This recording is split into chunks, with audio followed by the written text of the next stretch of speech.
Inspector అగ్ని కుమార్ గారా, ఏమిటిలా వచ్చారు? ఇక్కడ నేరస్తులు ఎవరు లేరే? విజయ్, ఏమిట్రా మాటలు? నా మీద నీకు ఇంకా కోపం తగ్గలేదా? నాకెందుకు కోపం? అసలు నువ్వు నాకు ఏమవుతావని?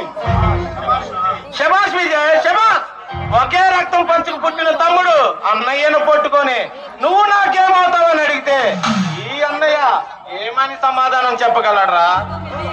ఓ అన్నయ్య, అసలు ఆ పదానికి అర్థం తెలుసా నీకు? అమ్మలో సగం నాన్నలో సగం కలిపితే అన్న అవుతాడు. ఆత్మీయతకు అనురాగానికి అర్థం తెలియ ఓ రాజమనిషి నాకు అన్నలో అవుతాడు. నువ్వు అనుకున్నట్టు నేను రాతి మనసు కాదు విజయ్. నాకు మనసు ఉంది. ఆ మనసులో అనురాగం, ఆత్మీయత ఉంది.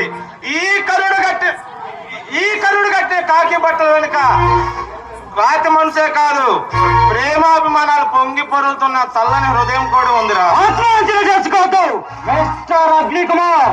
నేను కరుడు కట్టిన రాజగుండ. అందులో మూర్ఖత్వం, ముందుదనం తప్ప ప్రేమ, అనురాగం మత్స్యపైన లేదు. నేను మొండివాడిని, కన్న తల్లిని పొట్టలు పెట్టుకున్న కషాయి వాడిని. కర్తవ్య ధర్మం కట్టిపడేస్తే బంధాలు, అనుబంధాలు మట్టిలో కలిపేసిన మహాకిరాత్ముణ్ణి. అవునా? కర్తవ్యం, కర్తవ్యం అంటే కర్తవ్యం. ఈ ప్రపంచంలో నువ్వు ఒక్కడివే పోలీస్ ఆఫీసర్వి. డిపార్ట్మెంట్ మొత్తం మీద నువ్వు ఒక్కడివే సిన్సియర్ గా డ్యూటీ చేస్తున్నావు. ఆఫ్టర్ ఒక టెర్రరిస్ట్ కోసం తండ్రిగా పనిచేసిన నువ్వు మానవత్వానికే మచ్చ తెచ్చావు. చదువు సంస్కారం ఉన్నవాడివి, ఈ అన్న మనసు తెలిసిన వాడివి. నువ్వైనా నన్ను అర్థం చేసుకుంటావని ఆశపడ్డాను, కానీ నువ్వే నన్ను అబద్ధం చేసుకుంటే ఇక నా బాధ ఎవరితో చెప్పగలను? నీకు బాధంతో ఉంటేనే కదా మరొకరితో పంచుకోవడానికి.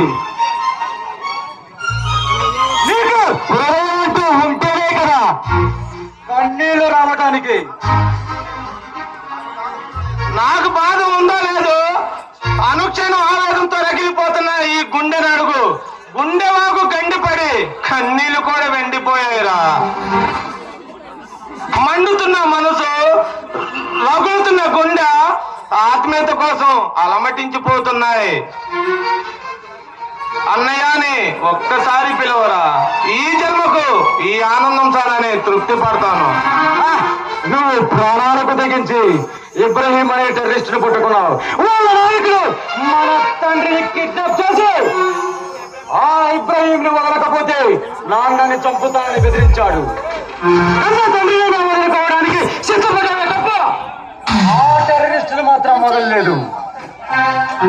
నేను నాన్న ప్రాణం కాపాడమని ఎంతో ఎంతో ప్రాధేయపడ్డాను. అయినా నీ రాతి గుండె కరగలేదు. ఆనాడే మిస్టర్ అగ్ని కుమార్, నువ్వంటే నాకు అసహ్యం పుట్టింది. అన్నయ్యలో పిలుపు పలకటం ఆనాడే మర్చిపోయాను. ఇక నువ్వు వెళ్ళొచ్చు. వెళ్తాను తమ్ముడు, కానీ ఏదో ఒక రోజు నా ఆత్మీయతను అర్థం చేసుకొని అన్నయ్య అంటూ తప్పకుండా పిలుస్తావు. ఆ రోజు కోసం ఎదురు చూస్తూ ఉంటాను. నా ఊపిరి ఆగిపోయే లోపు తప్పకుండా వస్తావు తమ్ముడు. అన్నయ్య అంటూ తప్పకుండా పిలుస్తావు.